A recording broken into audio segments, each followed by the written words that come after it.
ತಂಗಿ ನಿನ್ನ ನಗುವಲೊಂದು ಪುಟ್ಟ ನಗುವಿದೆ, ಆ ನಗುವಿಗಾಗಿ ತವರು ಕಾದಿದೆ. 2002ರಲ್ಲಿ ಕರ್ನಾಟಕದ ಹಳ್ಳಿ ಇರ್ತಕ್ಕಂಥ ಜನರು ಟ್ಯಾಕ್ಟ್ರು, ಲಾರಿ, ಬಸ್ಸು ಇದರಲ್ಲೆಲ್ಲ ಬಂದು ಒಂದು ಸಿನಿಮಾ ನೋಡ್ತಾರೆ. ಅದು ಸೂಪರ್ ಹಿಟ್ ಸಿನಿಮಾ. ಆ ಸಿನಿಮಾ ಆಗಿದ್ದ ಜಾಗ ಅಂತಂದರೆ ಇದೆ ಲಕ್ಷ್ಮೀ ನಿವಾಸ ಅಂತ ನೀವು ನೋಡ್ತಾ ಇದ್ದೀರಲ್ವಾ, ಇದೇ ಜಾಗದಲ್ಲಿ ಆಗಿದ್ದು. ಎಸ್, 2002ರಲ್ಲಿ ಸೂಪರ್ ಹಿಟ್ ಚಿತ್ರ. ಅಣ್ಣ ಮತ್ತು ತಂಗಿ ಬಾಂಧವ್ಯನ ಸಾರ್ತಕ್ಕಂಥ ಒಂದು ಅದ್ಭುತವಾದಂಥ ಚಿತ್ರ. ಶಿವರಾಜ್ ಕುಮಾರ್ ಮತ್ತು ರಾಧಿಕಾ ಅವರು ಅಣ್ಣ ಮತ್ತು ತಂಗಿ ರೋಲ್ನಲ್ಲಿ ಅಭಿನಯಿಸಿದರು. ಆ ಚಿತ್ರ ಸಂಪೂರ್ಣವಾಗಿ ಆಗಿದ್ದಂಥ ಒಂದು ಪ್ಲೇಸ್ ಅಂದರೆ ಇದೆ. ಇಲ್ಲಿ ನೀವು ನೋಡ್ತಾ ಇದ್ದೀರಾ ಲಕ್ಷ್ಮೀ ನಿವಾಸ ಅಂತ ಒಂದು ಬೋರ್ಡ್ ಹಾಕಿರ್ತಾರೆ ಆ ಸಿನಿಮಾದಲ್ಲಿ. ಎಸ್, ಇವತ್ತು ನಾವು ಹೋಗ್ತಾ ಇದ್ದೀರಿ. ಇದು ರಾಮನಗರ ಡಿಸ್ಟಿಕ್ಕು ಚನ್ನಪಟ್ಟಣ ತಾಲೂಕಿನಲ್ಲಿರ್ತಕ್ಕಂಥ ಒಂದು ಪುಟ್ಟ ಗ್ರಾಮ ಅನ್ನೋದಕ್ಕಿಂತ ಹೆಚ್ಚಿನದಾಗಿ ತುಂಬ ಅದ್ಭುತವಾಗಿರ್ತಕ್ಕಂಥ ಗ್ರಾಮ. ಇವತ್ತು ನಾವು ಎಲ್ಲಿದ್ದೀವಿ, ಆ ಸಿನಿಮಾದಲ್ಲಿ ತೋರಿಸೋಂಥ ಶಿವರಾಜ್ ಕುಮಾರ್ ಮತ್ತು ರಾಧಿಕಾ ಅವರು ಇರ್ತಕ್ಕಂಥ ಮನೆ ಅಂದರೆ ಇದೇ ಮನೆ.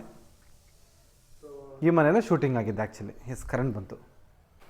ಅಲ್ಲಿ ತೂಗು ಉಯ್ಯಾಲೆ ಇದೆ. ತೂಗು ಉಯ್ಯಾಲೆಯಲ್ಲಿ ಶಿವರಾಜ್ ಕುಮಾರ್ ಮತ್ತು ರಾಧಿಕಾ ಅವರು ಕುಂಡಿಸ್ಕೊಂಡು ಹಿಂಗೆ ತೂಗ್ತಾ ಇರ್ತಾರೆ. ಆಮೇಲೆ ಆ ಚಿಕ್ಕ ಮಕ್ಕಳದ್ದು ಒಂದು ಸೀನ್ ಬರುತ್ತೆ ಆ್ಯಕ್ಚುಲಿ. ಆ ತೊಟ್ಲಲ್ಲಿ ತಂಗಿ ನಿನ್ನ ನಗುವಿನಲ್ಲೊಂದು ಪುಟ್ಟ ನಗುವಿದೆ ಅಂತ ಒಂದು ಏನೋ ಸೀನ್ ಬರುತ್ತೆ. ಆ ಸೀನು ಪ್ರತಿಯೊಂದು ಆಗಿದ್ದಿಲ್ಲೇ. ಮತ್ತು ಪಕ್ಕದಲ್ಲೊಂದು ಸ್ಪಾಟ್ ಇದೆ. ಆ ಸ್ಪಾಟಲ್ಲಿ ಹುಲ್ಬಣ್ವೆ ಎಲ್ಲ ಹಾಕಿ ಅಲ್ಲೊಂದು ಮನೆ ಒಂದು ಕ್ರಿಯೇಷನ್ ಮಾಡಿ ಆಗಿರೋಂಥ ಮನೆ ಅಂತಂದರೆ ಇದೆ ನೋಡಿ. ಇಲ್ಲಿ ಶಿವರಾಜ್ ಕುಮಾರ್ ಮತ್ತು ರಾಧಿಕಾ ಅವರು ಕೂತ್ಕೊಂಡು ಒಂದು ಉಯ್ಯಾಲೆಯಲ್ಲಿ ತೂಗ್ತಾರೆ.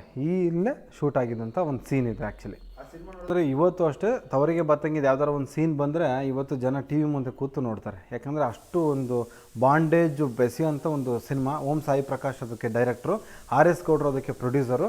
ಆ ಸಿನಿಮಾದಲ್ಲಿ ಕಾಮಿಡಿ ಜೊತೆಗೆ ಒಂದೊಳ್ಳೆ ಸಂದೇಶ ಇತ್ತು. ದೊಡ್ಡಣ್ಣ ಸಾಧು ಕೋಕಿಲ್ ಅವರಿದ್ದರು, ಜೊತೆಗೆ ಬಿರಾದಾರ್ ಅವರಿದ್ದರು.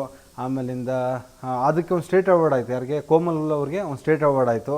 ರಾಧಿಕಾ ಕುಮಾರಸ್ವಾಮಿ ಮತ್ತು ಅವ್ರ ಅಭಿನಯ ಎಲ್ಲರೂ ಮೂಕ ವಿಸ್ಮಿತಗೊಳಿಸ್ತು. ಸೊ ಹಂಗಾಗಿ ಇದು ಯಾಕೆ ಇವತ್ತು ಮಾಡ್ತಾಯಿದ್ದೀವಿ ಅಂದರೆ ಒಂದು ರೀಕ್ರಿಯೇಟು ನೋಡಿದಂಥವ್ರಿಗೆ ಎಲ್ಲರಿಗೂ ಒಂಥರ ಖುಷಿ ಅನಿಸುತ್ತೆ. ಈ ಒಂದು ಇದರಲ್ಲಿ ಒಂದು ಸಿನಿಮಾ ಶೂಟ್ ಆಗಿತ್ತು ಅಂತ. ಇದೊಂದು ಹಳ್ಳಿ, ಒಂದು 300-400 ಮನೆ ಇರೋಂಥ ಹಳ್ಳಿ. ಆ ಹಳ್ಳಿಲಿ ಈ ಥರದೊಂದು ಮನೆ ಇದೆ. 1980ನೇ ಇಸ್ವಿನಲ್ಲಿ ಇದು ಕಟ್ಸಿರೋಂಥ ಮನೆ ಇದೆ ಆ್ಯಕ್ಚುಲಿ. ತವರಿಗೆ ಬಾತಂಗಿ ಸಿನಿಮಾದಲ್ಲಿ ಶಿವರಾಜ್ ಕುಮಾರ್ ಮತ್ತು ರಾಧಿಕಾ ಅವ್ರ ಬಾಂಡೇಜ್ ಹೇಗಿದೆ ಅಂತ ಎಲ್ರಿಗೂ ಗೊತ್ತು. ಅಣ್ಣ ತಂಗಿ ಅಂದರೆ ಹೀಗಿರ್ಬೇಕಪ್ಪ ಅಂತ ಎಲ್ಲರೂ ನೋಡ್ತಾರೆ ಆ ಸಿನಿಮಾ ನೋಡಿದವರು. ಆ ಚಿತ್ರದಲ್ಲಿ ರಾಧಿಕಾ ಅವರು ಮದುವೆಯಾಗಿ ಗಂಡನ ಮನೆಗೆ ಹೋಗ್ಬೇಕಾದ್ರೆ ತುಂಬ ರೋದನೆ ಪಟ್ಕೊತಾ ಇರ್ತಾರೆ ಅಣ್ಣನ ನೋಡಿ. ಆವಾಗ ಅದೇ ಸಂದರ್ಭದಲ್ಲಿ ಇಲ್ಲೇ ಸಿನಿಮಾ ಸೆಟ್ ಹಾಕ್ಬಿಟ್ಟು ಆ ಚಿತ್ರೀಕರಣ ಮಾಡಿರೋಂಥದ್ದು.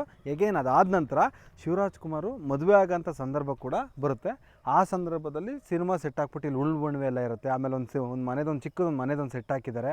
ಆಮೇಲೆ ಮದುವೆ ಆದಮೇಲೆ ಆ ಊಟ ಹಾಕ್ತಾರಲ್ಲ, ಆ ಊಟದ್ದೆಲ್ಲ ತೆಗ್ದಿರೋದು ಇದೇ ಜಾಗದಲ್ಲಿ ಆ್ಯಕ್ಚುಲಿ.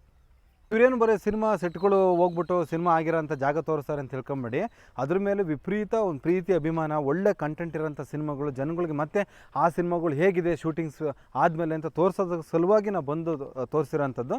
ನಿಮಗೆ ಇವತ್ತು ನಾವೇನು ತೋರಿಸಿದ್ದೀವಿ ತವರಿಗೆ ಬಾತಂಗಿ ಸಿನಿಮಾ ನಡೆದಂಥ ಜಾಗ ಮತ್ತು ಲೊಕೇಶನ್ನು, ನಿಮಗೆ ತವರಿಗೆ ಬಾತಂಗಿ ಅಂದಿದ ತಕ್ಷಣ ಏನು ಇಷ್ಟ ಆಗುತ್ತೆ? ಶಿವರಾಜ್ ಕುಮಾರ್ ಫ್ಯಾನ್ಸ್ಗಳು ಅಥವಾ ತವರಿಗೆ ಬಾತಂಗಿ ಇಷ್ಟಪಡೋಂಥವ್ರು ನಿಮ್ಗೆ ಏನೆಲ್ಲ ಚೈಲ್ಡ್ಹುಡ್ ಮೆಮೊರೀಸ್ ಇದೆ ಅನ್ನೋದನ್ನು ಈ ವಿಡಿಯೋದಲ್ಲಿ ಕಮೆಂಟ್ ಮೂಲಕ ತಿಳಿಸಿ.